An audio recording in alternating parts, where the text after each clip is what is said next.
La bonne humeur avec les étudiants de l'UMPJ section Côte d'Ivoire est toujours de mise ici à Tiekwa pendant cette 23e édition. Ce matin, c'est au tour de la missionnaire numéro 2 de la région des Grands Ponts de conduire le culte matinal. Prudence Soukouri, épouse Nguesson, après avoir amené les frères à adorer Dieu, a eu le privilège de se présenter à l'Assemblée et de rendre le témoignage de sa conversion.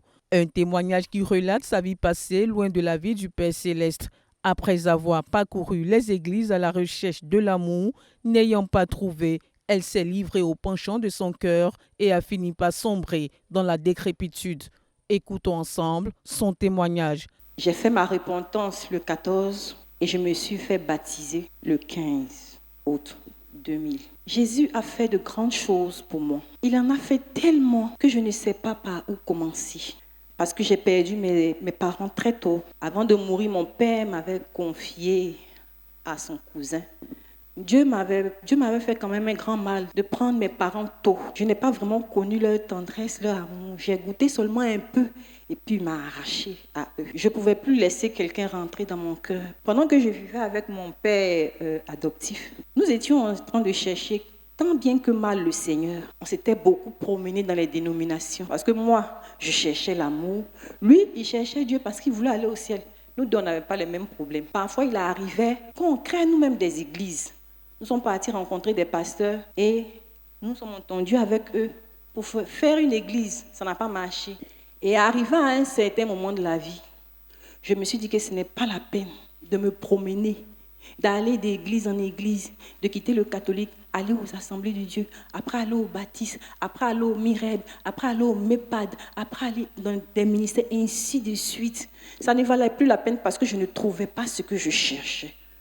Donc je me suis dit, je suis à l'église, je vis mal. Est-ce que ce ne serait pas bien que je sorte de l'église carrément, je vis dans le péché? Là au moins, si je meurs que je vais en enfer, je sais pourquoi je suis en enfer. Parce que j'ai vécu dans le péché. Mais je suis à l'église et puis je vis dans le péché. Bon, il y a quelle différence entre moi et les autres? Et le chemin que j'avais emprunté, c'était le chemin du péché. J'ai commencé à vivre dans la débauche. J'ai vécu dans la fornication. J'ai vécu dans l'adultère. J'ai vécu dans l'escroquerie. J'ai vécu dans bien de choses. Il y avait une autre chose qui me possédait. C'était le désir de vouloir réussir. Je voulais à tout prix être riche. Je m'étais dit que je n'allais pas mourir pauvre. Si mes parents sont morts pauvres, moi je ne vais pas mourir pauvre. Je me suis dit que si tu ne m'arranges pas, il ne faut pas me déranger. Pendant que je suis en train d'avancer, si tu me déranges, je t'enlève de mon chemin et puis je continue. Pour moi, j'avais un objectif que je devrais atteindre. Si je n'ai pas eu l'amour, il faut au moins que je devienne riche. Si je ne me suis pas mariée, je m'en fiche. Mais il faut que je travaille, il faut que j'aie l'argent, de sorte que je puisse dominer. Si je fais des enfants, il n'y a pas de problème, je prends soin de mes enfants. Et puis le mari, bon, on en pensera plus tard. Alléluia. Donc, c'est dans cette vie-là que j'étais. J'ai rencontré certaines personnes qui me donnaient l'argent, mais c'était insuffisant.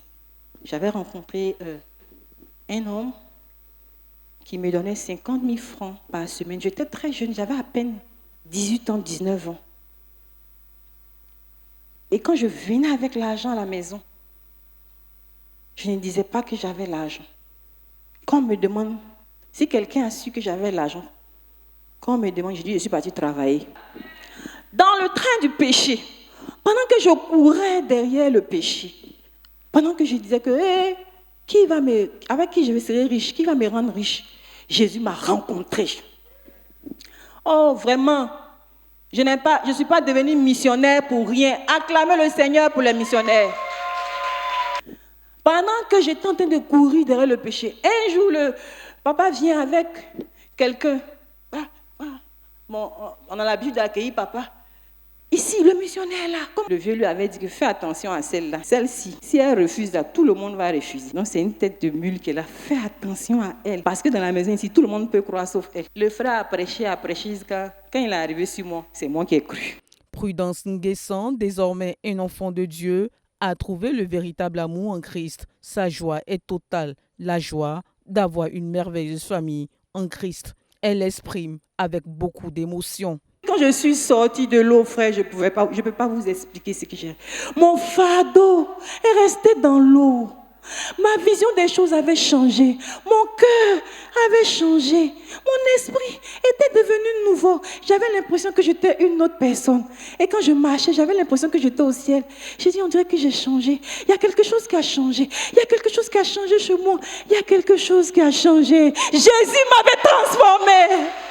Jésus m'avait transformé. J'ai connu le Jésus qui m'a donné l'amour. Frère, quand j'ai cru, le dégoût du péché, le désir de vouloir être riche a disparu. Le cœur de pierre que j'avais là s'est cassé. Reconnaissant à Dieu pour son œuvre de rédemption dans la vie de la missionnaire numéro 2 de la région des Grands Ponts, les saints ont exalté Dieu pour chaque étape de sa vie. Seigneur, merci pour notre sœur Prudence, d'une vie de désordre désespérée. Aujourd'hui, tu l'as transformée à une vie complète, pleine d'énergie. Merci pour l'esprit de Jésus-Christ dans sa vie.